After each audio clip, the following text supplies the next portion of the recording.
Buen día, envío un cordial saludo. En este día vamos a hablar del nervio glosofaringeo. Mi grupo está conformado por Angie Caterine, María Fernanda Peña y quien les habla, María Margarita Bayona. Empezamos con la clasificación tradicional. Es un nervio mixto, motor y sensitivo, como lo podemos observar en esta imagen. Origen real, motor y parasimpático. El núcleo motor principal se encuentra a la profundidad de la formación reticular de la médula oblongada y está formada por el extremo superior del núcleo en vivo. Recibe fibras corticonucleares en ambos hemisferios cerebrales.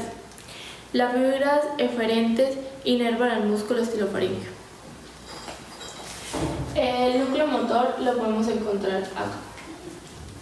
Núcleo parasimpático, núcleo salival inferior.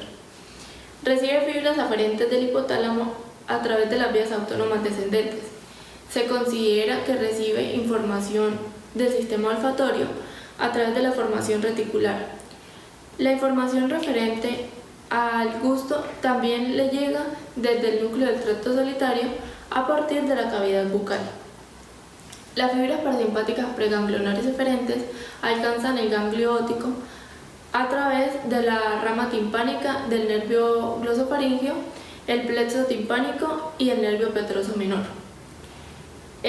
Las fibras preganglionares alcanzan a la glándula salivar parótida, que la podemos encontrar acá, que está el núcleo parasimpático. El núcleo del tracto solitario. Las sensaciones gustativas tienen un trayecto a través de los axones periféricos de las células nerviosas, situados en el ganglio del nervio glosofaringeo. Los procesos centrales de estas células establecen sinapsis con células nerviosas situadas en el núcleo.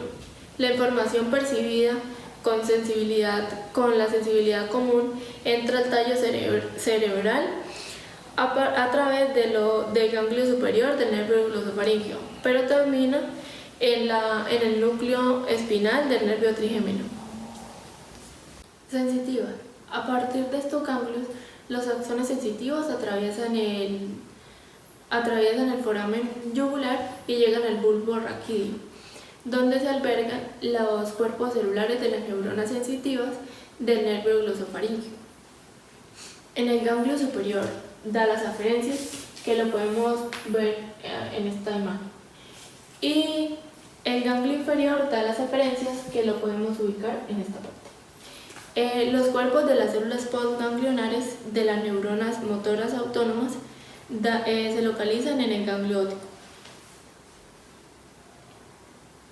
El origen aparente emerge de varias raíces de pequeño tamaño de la superficie surco-posterolateral retroolivar de la región superior del bulbo raquídeo.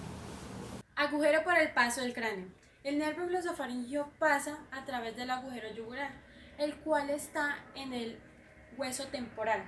Aquí podemos ver el agujero yugular del nervio glosofaringeo. El nervio glosofaringeo abandona la superficie anterolateral de la parte superior de la médula oblongada, como una serie de pequeñas raíces entre el surco de la oliva y el pedúnculo cerebroso inferior. Sale de la cavidad craneana por medio del agujero yugular y comienza su descenso entre la arteria carótida interna y la vena yugular interna, donde se sitúa profundo a la apófisis espiloides y los músculos asociados con ella. Al completar su descenso, se sitúa hacia adelante de la arteria carótida interna y externa, donde se va a curvar alrededor del músculo estilofaringeo, del borde lateral. En este punto se sitúa anterior pero profundo al músculo hipogloso, donde va a inervar al tercio posterior de la lengua y a la amígdala palatina o tonsila palatina. Cuando este nervio glosofaringeo llegue al triángulo anterior del cuello, va a inervar al músculo estilofaringeo y va a producir un seno carotidio y un ramo sensitivo a la faringe. Aquí podemos ver cómo es el trayecto del nervio glosofaringio. Relaciones con otras estructuras. El nervio glosofaringio en el agujero yugular se relaciona con dos nervios o dos pares craneales y la vena yugular interna, que estarían ubicados de esta manera principalmente. Primero, como podemos ver, iría el nervio glosofaringio, le continuaría el nervio vago y este larguito que llega a la médula espinal sería el nervio accesorio. Y aquí pues no podemos observar la vena yugular interna, pero le seguiría acá de último. La relación que tendría sería en la porción intracraneal, en el bulbo raquídeo, donde el nervio glosofaringio estaría por debajo del nervio vestibulococlear y por encima del nervio vago. Aquí como podemos ver, este sería el nervio glosofaringio y acá sería el nervio vestibulococlear y por último el nervio vago.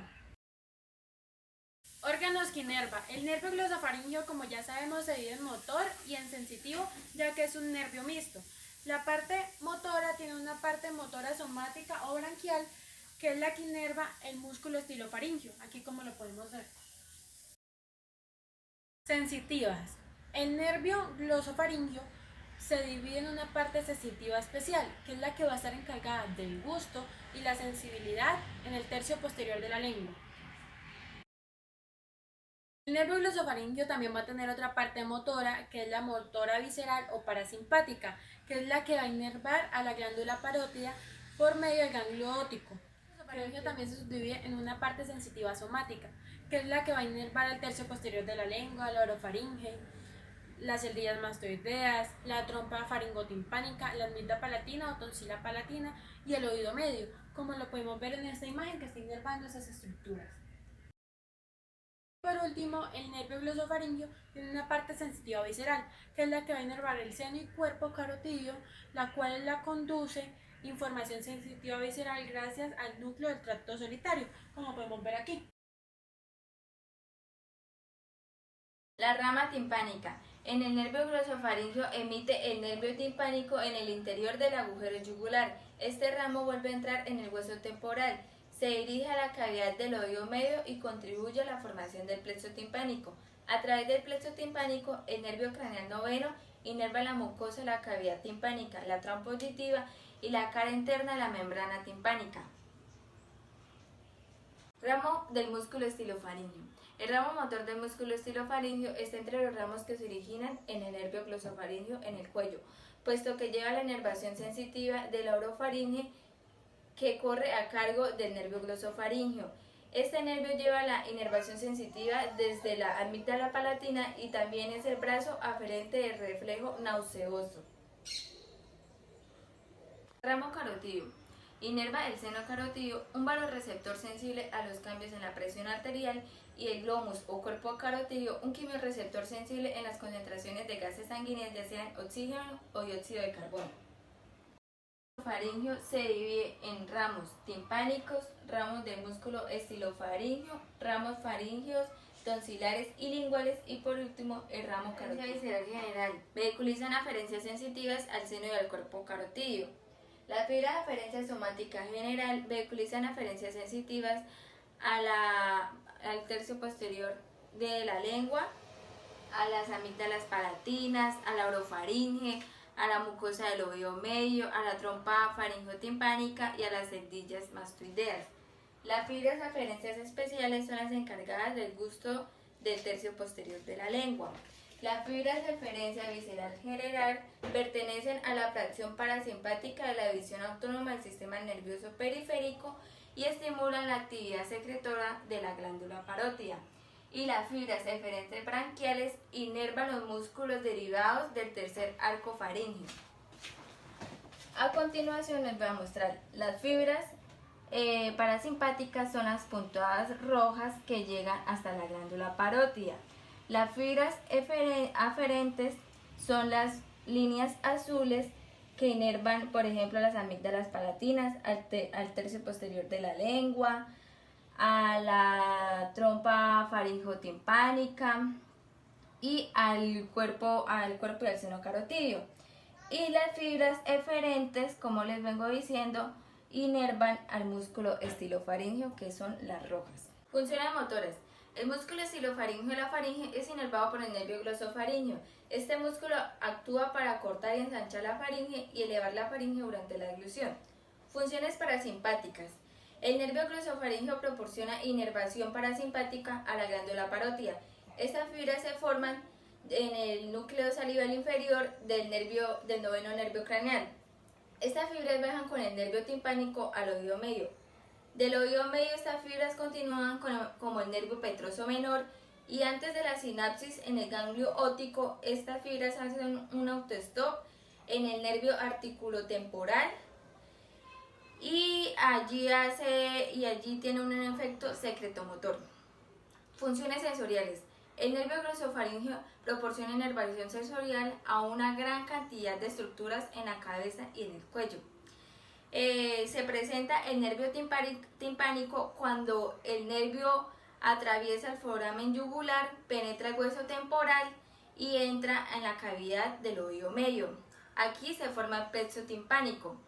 Allí hay una red de nervios que proporcionan inervación sensorial al oído medio, a la superficie interna de la membrana timpánica y a la trompa de Eustaquio. La línea roja son las fibras eferentes motoras que inervan al músculo estilofaringeo, la glándula parótida, y la línea azul son las fibras aferentes que inervan al tercio posterior de la lengua, a la tonsila palatina, a la faringe y al oído medio.